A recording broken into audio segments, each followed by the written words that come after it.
Mas aqui nosso querido amigo doutor Francisco Ora aqui presente. Alô, doutor Francisco, tudo bem com você? Olá, Mário, prazer estar aqui, Juliana, os ouvintes, boa tarde a todos. Você sabe quando eu demoro de vir aqui, eu faço síndrome de abstinência. Pois é, e a gente também, nosso ouvinte também. Olha aí, liberado para quem queira fazer uma pergunta sobre sono e pneumologia com o doutor Francisco Ora. Agora, Francisco, me explique aí, qual a relação? Existe uma relação direta entre pneumologia e sono?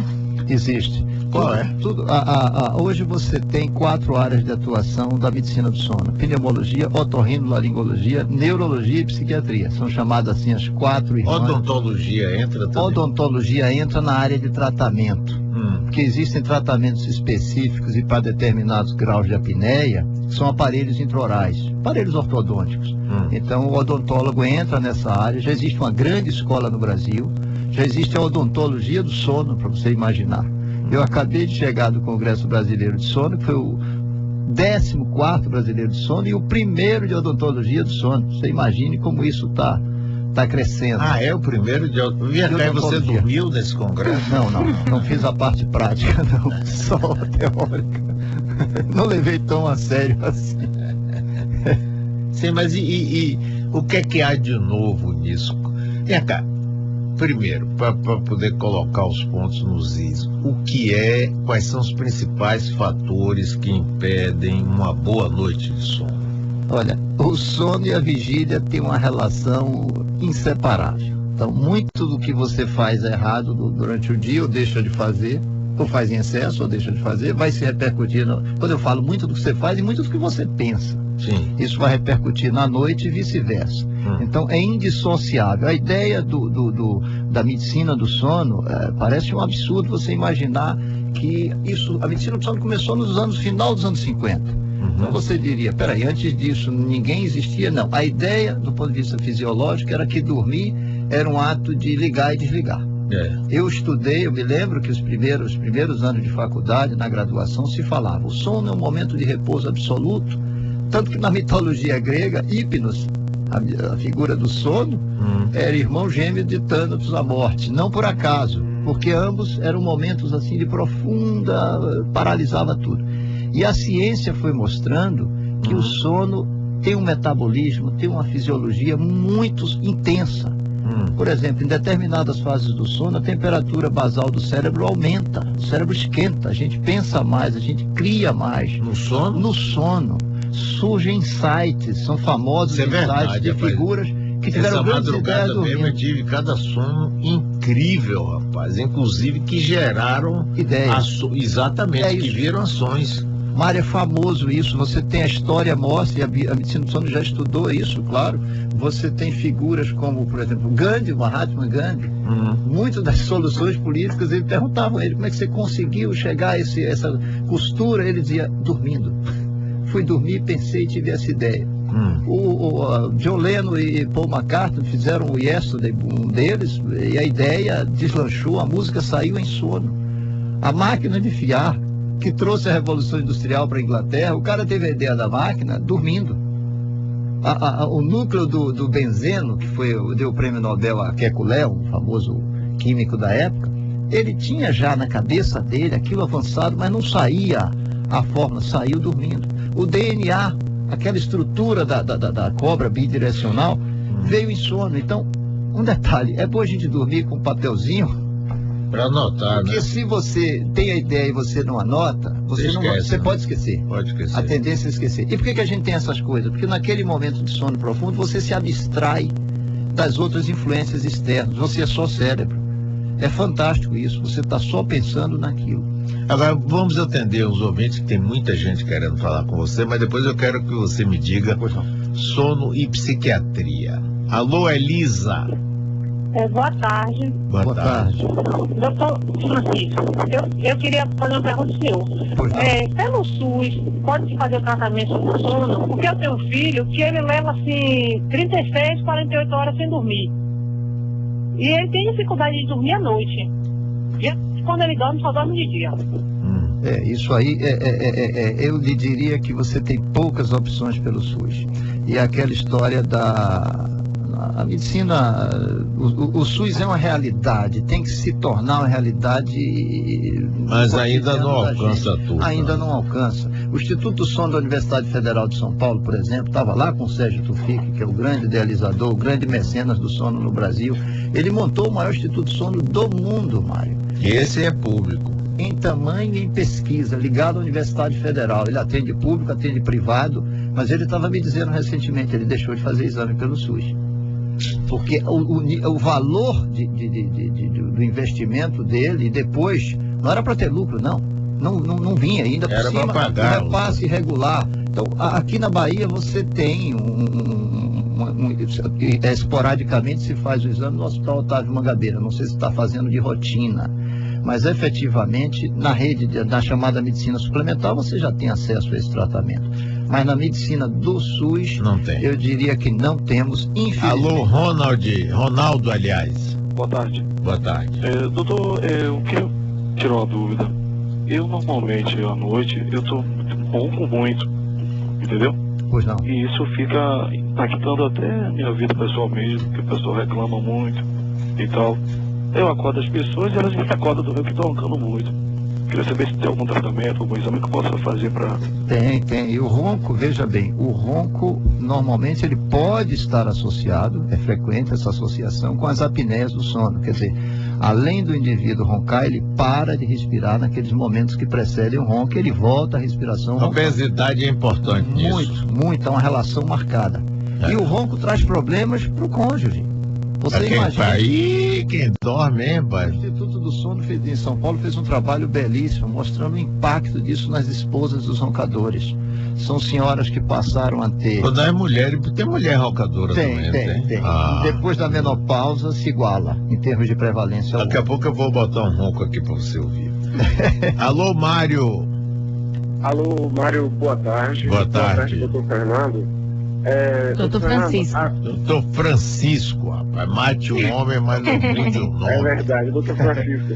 Doutor Francisco, há 4 anos atrás, eu fui diagnosticado pelo meu otorrino com apneia do sono.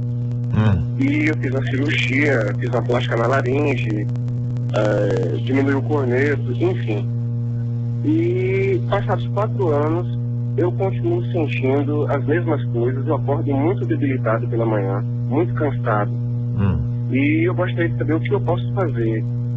Veja bem, o tratamento cirúrgico da apneia do sono em adulto não é assim o padrão ouro do tratamento preconizado. A gente sabe que em criança costuma ser, porque criança normalmente ela ronca e tem apneia porque ela tem hipertrofia de amígdalas e adenoides. Operou, tirou, resolveu. Em adulto não é assim, porque aí já interagem outros fatores. Por exemplo, relaxamento da musculatura cervical, engordamento cervical, o cara vai ficando com a musculatura do pescoço mais frouxa, papada, o pescoço fica redondinho. Isso leva durante o sono ao relaxamento excessivo dessa área e o indivíduo sufoca, ele para de respirar. Então, muitas vezes o tratamento para essas circunstâncias não é cirúrgico. Existem aparelhos chamados compressores de ar, tem um nome, o povo conhece como CPAPs, que são aparelhos que dão pressão positiva. Para esse tipo de circunstâncias são úteis, mas muitas vezes a cirurgia também é necessária para melhorar a resistência nasal.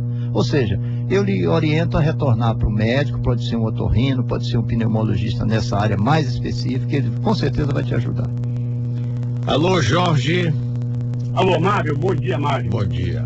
Mário, eu gostaria só, eu ouvi o doutor falando aí, e eu me senti muito bem, porque eu digo às pessoas sempre que na maioria das vezes, 90% dos meus problemas e soluções têm vindo do sono. Eu deito e tenho sempre uma caneta e um papel ao meu lado. E na maioria das vezes, todos são resolvidos. Essa semana, ontem, acabei de resolver um. Então, eu fiquei muito satisfeito, porque quando eu conto isso, as pessoas dão risada do que eu conto. E é verdade. Fico muito feliz em saber que existe realmente esses fatores no sono. Muito, muito interessante esse depoimento, porque as pessoas, Mário, não valorizam isso. Primeiro, o sono se tornou um artigo descartável. Então, o sono é um luxo. Se tornar a sociedade contemporânea, dormir é um luxo. As pessoas não querem mais dormir. Ficam privadas cronicamente de sono. Não tem, vai para... Eu conheço adolescentes que vão para a cama com o Face ligado, com não sei quantos celulares, não dá para dormir. Aí tem gente que acha que dormir é uma perda de vida, de tempo de vida, coisa mais burra que eu já vi. Você se lembra, eu fui criado com vó, minha avó dizia, vai dormir, senão não cresce. Hoje a ciência mostra que o hormônio do crescimento é exponencialmente excretado em sono. A memória, o raciocínio, a cognição, tudo, rapaz. Eu ensino na faculdade de medicina, fico com pena da turma. São rapazes, ainda adolescentes. Essa turma não está dormindo o que precisa. E depois, Mário, num clima como o nosso, nós somos um país tropical. O horário de escola aqui, para essa faixa etária, do primário até o início, até a universidade, jamais poderia ter aula às 7 horas da manhã. Nessa hora o menino está cheio de sono REM, precisando dormir mais. E é aí que ele está tendo os insights, aí é que ele está melhorando a inteligência dele. Está botando ele na sala às 7 horas da manhã, significa que ele vai acordar às 5. Então é ele quase dormindo, o professor quase acordando. Não adianta nada. É isso mesmo. Tem que botar esse nosso turno para mais tarde, 9 horas da manhã. E claro, estendendo o período até 13, 14 horas. Não tem problema nenhum, é muito mais lógico para o ritmo claro e escuro que a gente tem, sobretudo numa cidade como a nossa. Alô, Renato. Boa tarde, Mário. Boa tarde. Boa tarde, doutor Francisco. Boa tarde. Meu problema é um pouquinho interessante. Na escala de sono de 0 a 10, eu daria 2 para meu sono. E eu não tenho falta de sono, eu tenho até bastante sono. Mas meu problema de não dormir, a qualidade péssima, é exatamente o problema respiratório. Porque eu tenho sinusite, rinite, desvio do septo e tenho também problema de esofagite. Eu queria saber a correlação desses problemas que eu tenho, que conspiram, que contribuem para uma tal da gosma na garganta, que fica fazendo aquela meia embreagem. Ela bem sai e eu tento engolir ela também no desce. Meia embreagem é ótimo, Renato.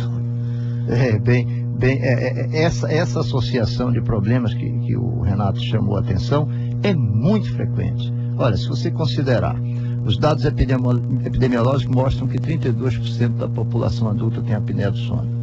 34% a 35% tem rinite ou alguma rinocinusopatia de natureza alérgica crônica, ou seja, e aí faz o quê num caso como o dele? Você tem que tratar, na maioria das vezes tratamento até clínico. Existem medicações anti-inflamatórias, até de uso tópico. São, diríamos assim, sucedâneos da velha cortisona, que tem ação para deixar essa área. É um tratamento a longo prazo. Ou, em alguns casos, cirúrgico mesmo. Às vezes a hipertrofia já determinou alterações anatômicas como pólipos, às vezes associada a desvio de septo tão dramáticos que você tem que operar. Quer dizer, essas pessoas têm uma obstrução crônica, respiram mal, tendem a respirar pela boca, muitas associadas a esofagite. Esse esforço respiratório cria um contrafluxo, o suco gástrico reflui para o esôfago, isso queima, promove broncoespasmo. Então é um ciclo vicioso que vai comprometer o sono. O cara teria que dormir sentado, mas tem jeito, veja bem. É como eu estou lhe dizendo, está aí a resposta que eu deixei pela metade, da pneumologia, do otorrino nessas áreas. É por aí que a gente foi entrando no mundo do sono. E o paciente dormindo nessa circunstância, a pior coisa para um paciente. Um rinítico acordado é uma pessoa, dormindo é outra muito pior. A gente sabe disso. Alô, Iago. Boa tarde, doutor Francisco. Boa tarde, Mário. Boa tarde. 2 perguntas. Doutor, há um investimento grande agora na parte de colchões, onde falam que tem colchões que colocam ondas, que melhora seu sono. Em geral, isso é verdade ou mito? E outra coisa, Mário, aproveite aí, doutor Francisco, para você lançar seu livro. Você pega de noite um papel, vai escrevendo, porque seu livro está igual a Saci. Bem lembrado, Iago. Ele talvez seja o tempo que resta. Mário tem uma vida tão cheia, tão dinâmica. Talvez. Mas aí ele pode levar isso muito a sério e ficar sem dormir. Aí também não é bom. Pois é, não, tá vendo? Pode ser assim. Mas essa história dos colchões não tem nada comprovado do ponto de vista científico. O que se preconiza é um colchão em razoável estado, porque se você pega aquele colchão que é um tobogã, não tem coluna que aguente, você vai ter problemas. Ou que tenha muito ácaro, pronto, muito ácaro, muito mofo, mas em condições de higiene. Agora, por exemplo, sujeito viúvo, casa-se de novo, você não acha que ele deve trocar o colchão? Em homenagem à nova esposa? Até por uma questão, eu diria, espiritual. Eu também acho. Alô, Valmar. Bom dia, Mário. Bom dia. Bom dia. Respondendo para o Mário. Intimidade é um problema, viu, Mário?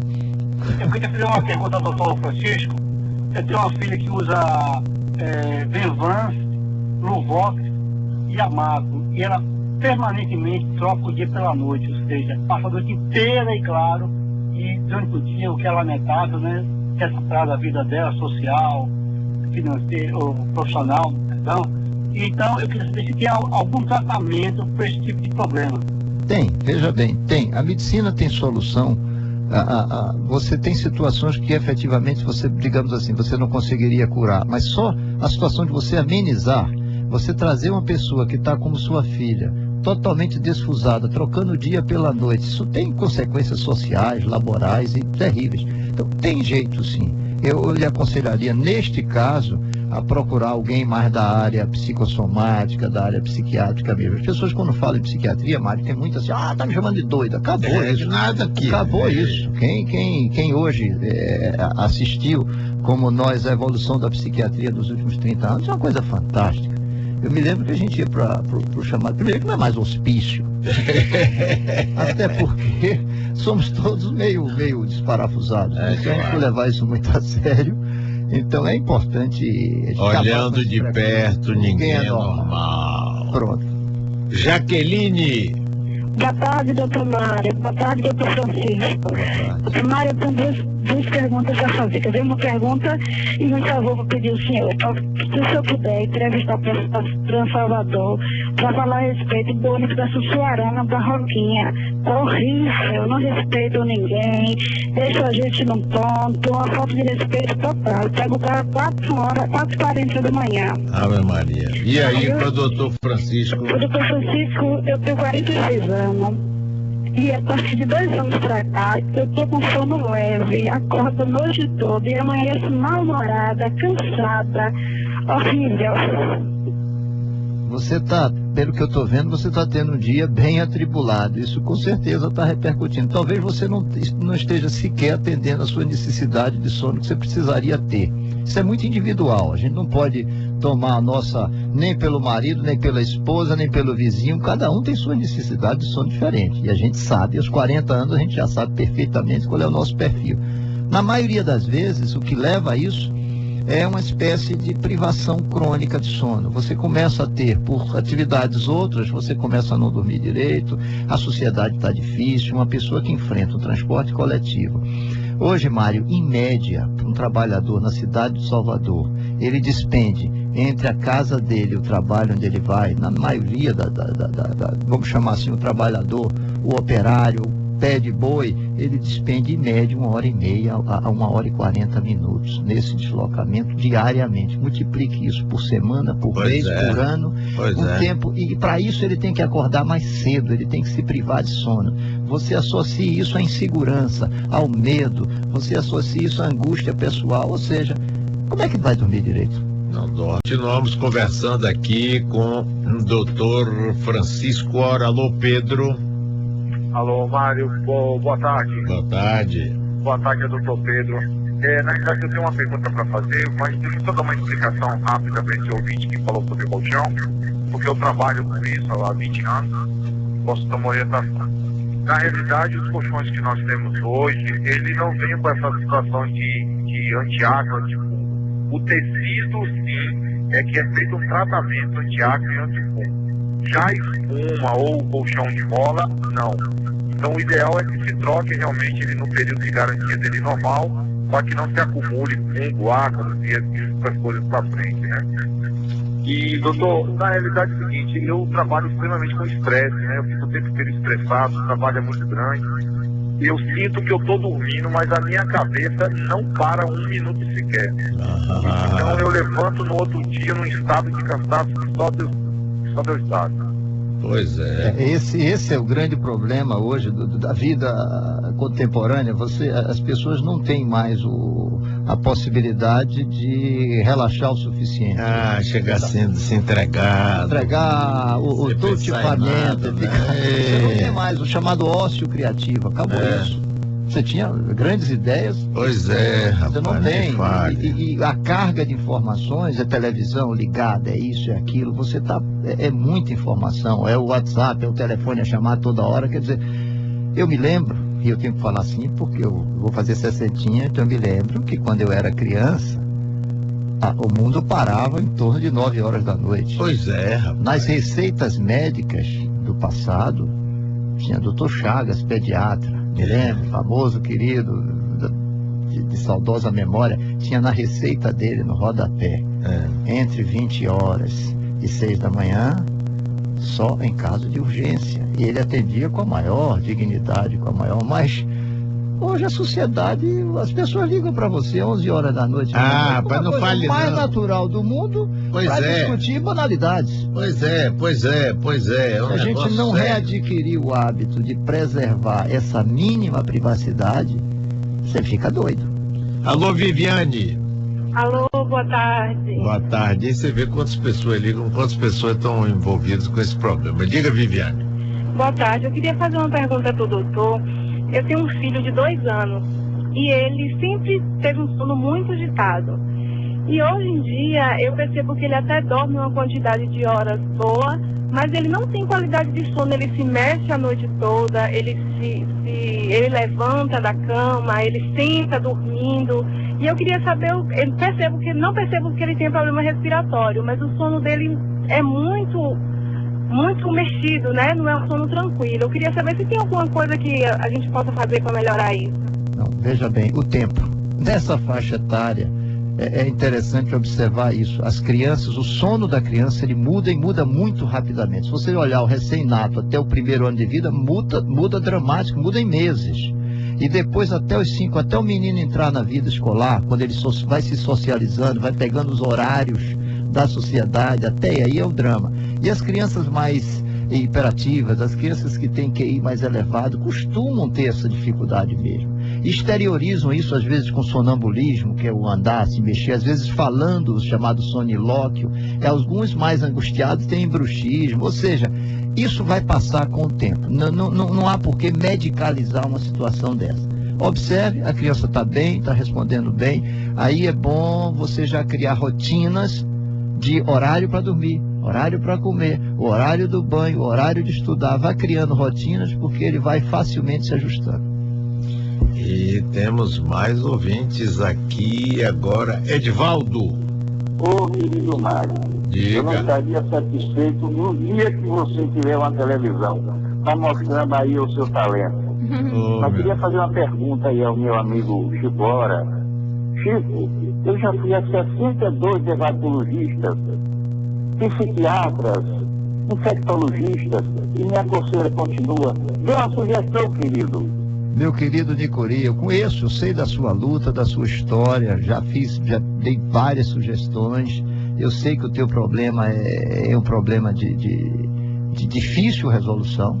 Você já foi a profissionais, inclusive fora da Bahia, com maior renome nessa área. Eu sei que existe, a gente já conversou sobre isso. Eu acho que não desista não, vamos continuar tentando resolver isso. Você sabe que o apreço que eu tenho por você é de família, você sabe disso. Alô, Laudelino. Boa tarde, Mário. Boa tarde. Boa tarde, doutor. Boa tarde. Boa tarde para todos aí na bancada. Ô, doutor, dentição mal feita, falta de dente, algum dente faz que as pessoas percam o sono? Uma boa tarde.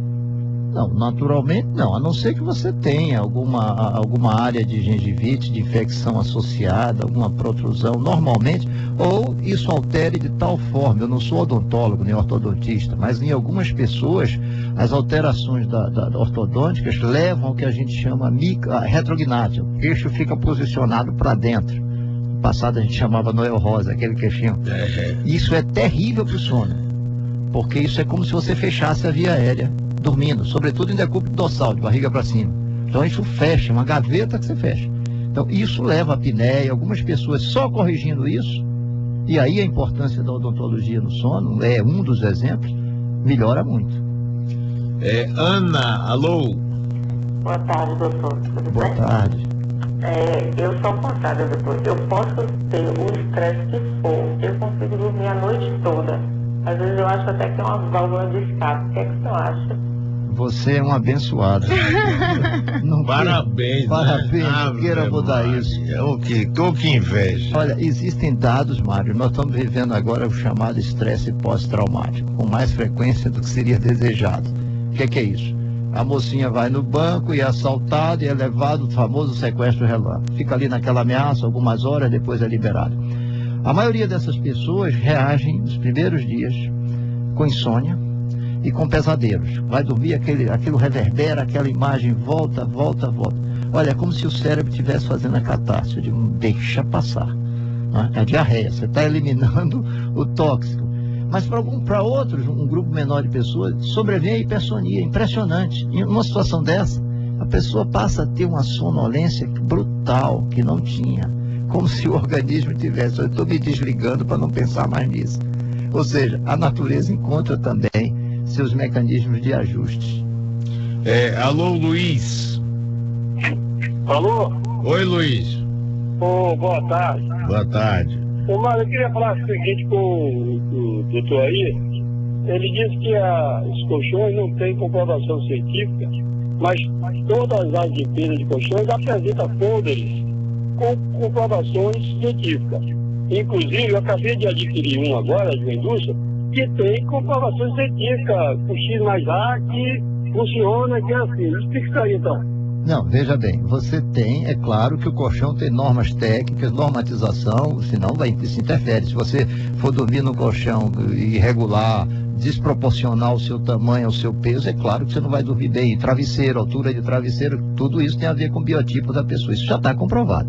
O que eu quero dizer, talvez não tenha deixado claro, é que muitas propagandas do tipo colchão magnético, colchão da Lua, o colchão da NASA, isso é bobagem. A literatura científica séria, a literatura científica que a gente chama baseada em evidências, não foi comprovado que esses colchões, esses aparatos. Mas isso não quer dizer que a pessoa não tenha que dispor um colchão em qualidade técnica. Se você comprou uma cadeira ruim, mal posicionada, o que é que vai acontecer? Você vai passar a ter dor nas costas. Então, esse tipo de comprovação existe, claro, e a gente tem que exigir. Os padrões chamados para isso existem, a Anvisa, todo esse aparato. Sobretudo para os viúvos. Para que casem de novo, tem que trocar o colchão. Alô, Marcos. Alô, Marcos, boa tarde. Boa tarde a todos. Doutor, me explica uma coisa, veja só, eu tenho 39 anos, sou motorista aqui em Salvador, certo? E veja só, eu fiz aquele exame, doutor, eu me esqueci o nome agora, que a gente vem com um pedaço de ferro e queima a garganta. Como é o nome desse exame? Tem vários exames, você deve ter feito, o queimar a garganta foi algum procedimento, você deve ter feito a videolaringoscopia, que olha lá dentro, projeta, você vê a via aérea, ou a endoscopia pura e simples. Você deve ter feito alguma coisa nesse sentido. Cadê ele? Saiu do... Sim, cadê você? Alô? Sim, estou lhe ouvindo. Aí, o que acontece, doutor? Eu fiz tratamento, fiz tratamento antialérgico, melhorei bastante. Só que, tipo assim, eu tenho já 10 anos tomando sulfato salbutamol. Se eu não tomar ele, doutor, eu não consigo dormir. E durmo feito uma pedra. Eu tenho sinusite, tenho renite. Mas eu durmo que é beleza. É tanto que eu tenho que botar 2 celulares para despertar, senão eu não acordo. Você consegue dormir apesar dessa alergia respiratória que você tem já crônica. Sorte sua, sua. E agora a última pergunta de hoje vem de Rita. Alô, Rita. Alô, Mário. Alô. Mário, eu gostaria de saber do doutor, eu tenho um filho, ele tem 11 anos. Ele tem problema respiratório, dorme muito mal. E assim, eu queria saber que ele fala muito à noite.